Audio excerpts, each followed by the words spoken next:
अगर आपने नात खानों की तसल्लियों से ये नतीजा खस कर लिया है कि जो मर्जी करते चले जाओ, हम रसूलुल्लाह के, जन्नत रसूलुल्लाह की, मैदान माशर में पहुंचेंगे, फरिश्ते कहेंगे कौन है भाई, सुन्नी है? जी जी सुन्नी हो, बस आ जा, जो कुछ किया कोई बात नहीं, तूने चर्स पी, जिना किया, कुछ भी, सुन्नी है ना, सीधे जन्नत में चला जा, जन्नत तो तुम्हारा इंतजार कर रही है। अगर आप ये समझते हैं कि नात खानी में बैठने के बाद मैं नमाज़े क़ज़ा करूं, मैं लड़कीबाजी करूं, मैं सेक्स चैट करूं, मैं पोर्न वेबसाइट के विजिट करूं, मैं गंदी हरकतों में मुलव्वस रहूं और सरकार मुझे मोहब्बत भरी निगाहों से देखे, तो ये आपकी खाम ख्याली है। आप लोग पहुंचे हुए थे सातवें आसमान पर, तो बराए मेहरबानी मेरा बयान सुनने के लिए ज़रा ज़मीन पर तशरीफ़ लिया। तो हमारे सुन्नियों का ये मामला है, हमारे लड़के चर्स पिए, मवाली हों, नमाज पढ़े ना पढ़ें, पूरी रात नातिया महफिल में बैठें, फजर का वक्त आए तो घर में चले जाएं, जमात छोड़ दें, नमाज फ़र्ज तर्क कर दें, जमात वाजिब नमाज फ़र्ज वो फिक्र नहीं है, पूरी रात नात खानी में बैठें और यकीन क्या दिलाया जाए, तुम सरकार की मोहब्बत में आए हो। जो सरकार की मोहब्बत में आता है सरकार उसे प्यार से देखते हैं, और जिसे सरकार प्यार से देखें क्या वो जहन्नम में जाएगा? सामने कहते हैं नहीं नहीं, तो बस हमने तुम्हें जन्नत तक पहुंचा दिया। अगर आपने नात खानों की तसल्लियों से ये नतीजा खस कर लिया है कि जो मर्जी करते चले जाओ, हम रसूलुल्लाह के, जन्नत रसूलुल्लाह की, मैदान माशर में पहुंचेंगे, फरिश्ते कहेंगे कौन है भाई, सुन्नी है? जी जी सुन्नी हो, बस आ जा, जो कुछ किया कोई बात नहीं, तूने चर्स पी, जिना किया, कुछ भी, सुन्नी है ना, सीधे जन्नत में चला जा, जन्नत तो तुम्हारा इंतजार कर रही है। अगर ये ख्वाब आपको दिखाए गए हैं तो खुदारा मुफ्ती मुनीब रवान साहब के इस कौल पर अमल कर ले।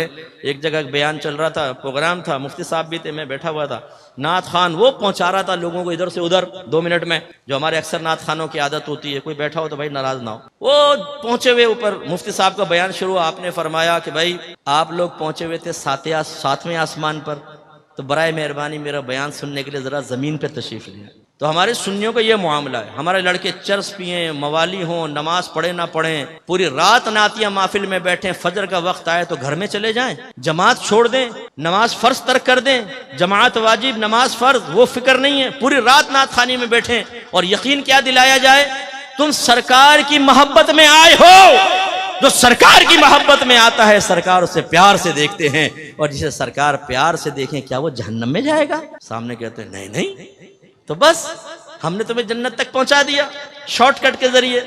ये खामखा तालीम हासिल कर रहे हैं, ये नमाज पढ़ रहे हैं, ये रोजा रख रहे हैं, ये गुनाह से बच रहे हैं, ये बेचारों को तो पता नहीं। नात खान के पास एक अजीम शॉर्टकट, 1 मिनट में आपको सीधा जन्नत का रास्ता दिखाकर, फरिश्ते भी कहेंगे कहां गया वो, नात खान के दामन में वो छुपकर सीधा जन्नतुल फिरदौस के आला मकाम पर वहां बैठ के हूरों के साथ चाय पी रहा है 2 मिनट में। भाई इस ख्वाब की दुनिया से बाहर निकल आए।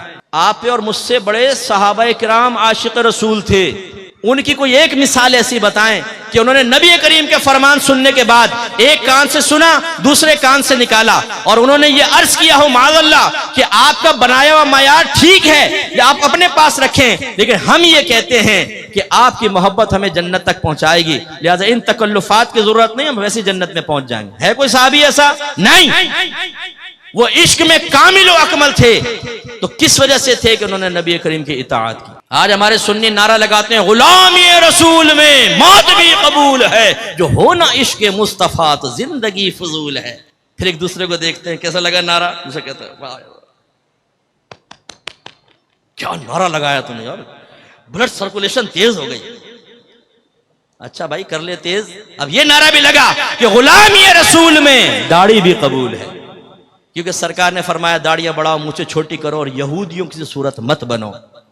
ये नारा लगा गुलामी रसूल में बाकायदा इल्म दीन सीखना भी कबूल है, कि आपके नबी ने फरमाया तलबुल इल्मी फरीदतुन अला कुल्ली मुस्लिम, इल्म का हासिल करना हर आकिल बालिग मुसलमान मर्द और औरत पर फर्ज है।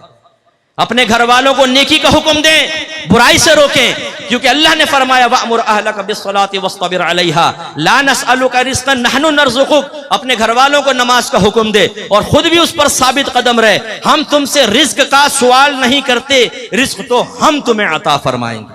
या अय्युहल्लज़ीना आमनू कू अनफुसकुम व अहलिकुम नारा वक़ूदुहा अन्नासु वल हिजारा, वो मैंने आयत पहले भी आपको सुना।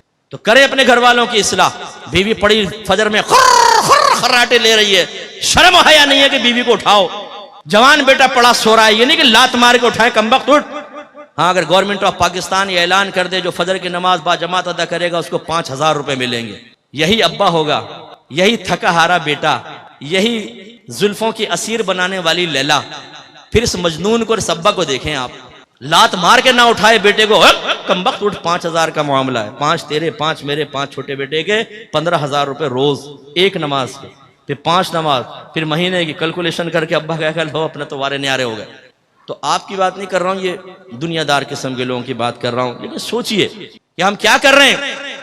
इसी तरह ये नारा लगाएं कि गुलामी रसूल में हर गुनाह छोड़ना भी कबूल है, क्योंकि मेरी वालिदा सैयदा आयशा सिद्दीक़ा रज़ी अल्लाह तआला अन्हा कहती हैं कि नबी करीम सल्लल्लाहु अलैहि वसल्लम अपने ज़ात की खातिर कभी किसी से इंतकाम नहीं लेते थे, लेकिन जब कोई अगर अल्लाह की नाफरमानी करता तो सरकार उससे इंतकाम लेते थे।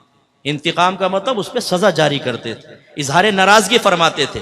अगर आप ये समझते हैं कि नात खानी में बैठने के बाद मैं नमाज़े क़ज़ा करूं, मैं लड़कीबाजी करूं, मैं सेक्स चैट करूं, मैं पोर्न वेबसाइट के विजिट करूं, मैं गंदी हरकतों में मुलव्वस रहूं और सरकार मुझे मोहब्बत भरी निगाहों से देखे, तो ये आपकी खाम ख्याली है। नाफरमानी और मोहब्बत रसूल जमा हो सकती है, इसका इनकार नहीं है।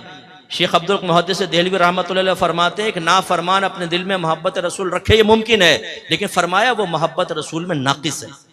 इसलिए कि मोहब्बत रसूल का तकाजा ये है, महबूब का तकाजा ये है कि महबूब के कहे पर चले।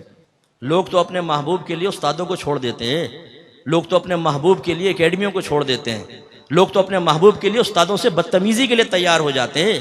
ये मोहब्बत का तकाजा है, ऐसा होना चाहिए मोहब्बत, कामिल मोहब्बत, पक्की मोहब्बत। ये औरत की मोहब्बत में इंसान सब कुछ कुर्बान कर दे, ये है कामिल मोहब्बत। बस मैं कहता हूं कि इसकी मिसल नहीं कह रहा हूं, ऐसी मोहब्बत हमारी होनी चाहिए कि नबी करीम की मोहब्बत में बाप नाराज हो, मां नाराज हो, दोस्त नाराज हो जाए, कोई भी नाराज हो, जब मेरे नबी ने फरमा दिया तो मैं नबी का कहना मानूंगा, सबकी नाराजगी मोल लूंगा। यह है मोहब्बत। यहां तो नफ्स शैतान ही इतना गालिब है, अल्लाह नाराज हो, रसूल नाराज हो, नफ्स शैतान नाराज ना हो, यह रविश सही नहीं है। तो इसलिए मैं आप सबसे गुजारिश करता हूं, आइए, अल हक स्कॉलर्स एकेडमी आपको दावत देती है, यहां पर आकर कुरान सुने, दीन सीखें, अकायद की इस्लाह करें, तज़किया नफ्स करें, किताब और हिकमत सीखें, आप खुद भी सीखें, उम्र के किस भी हिस्से में हो। मैं अपने बुजुर्गों से अर्ज करता हूं, आईने में अपने सफेद बालों को देखकर यह सोचना कि अब तो उम्र गुजर गई, छोड़ दो, नहीं। एक बुजुर्ग के पास एक बूढ़ा शख्स आया, कहने लगा मैं तौबा करना चाहता हूं। आपने फरमाया कि बहुत देर से आए। उसने कहा हुजूर बहुत जल्दी आ गया हूं क्योंकि मौत से पहले आया हूं। तो ये ना सोचिए कि जी हमने तो पूरी जिंदगी गुजार दी, अब क्या इल्म सीखे। नहीं, अगर आप इस तरह चले गए तो हो सकता है जवानी में की गई गलतियों का खमियाजा भुगतना पड़े। सफेद बालों का मतलब ये नहीं है कि अगर आपकी जबान से जवानी में कलिमा कुफ्र निकला था तो मुआफ कर दिया जाएगा। आप अगर नमाजें कज़ा करते रहे थे तो सिर्फ आपकी सफेद दाढ़ी को देखकर नमाजें कज़ा करने के गुनाह मुआफ कर दिया जाएगा। ये कहां से आपने नतीजा निकाला? आप भी सीखिए और अपने बच्चों को और खुसूसन बेटियों को यहां जरूर दाखिला करवाएं, इल्म दीन सीखें और पक्के सुन्नी बने, पक्के मुसलमान बने कि जो अपने मजहब को बयान करना जानता हो, मजहब का दिफा करना जानता हो दलाइल के साथ, फिर मुजाहिदीन पैदा होंगे।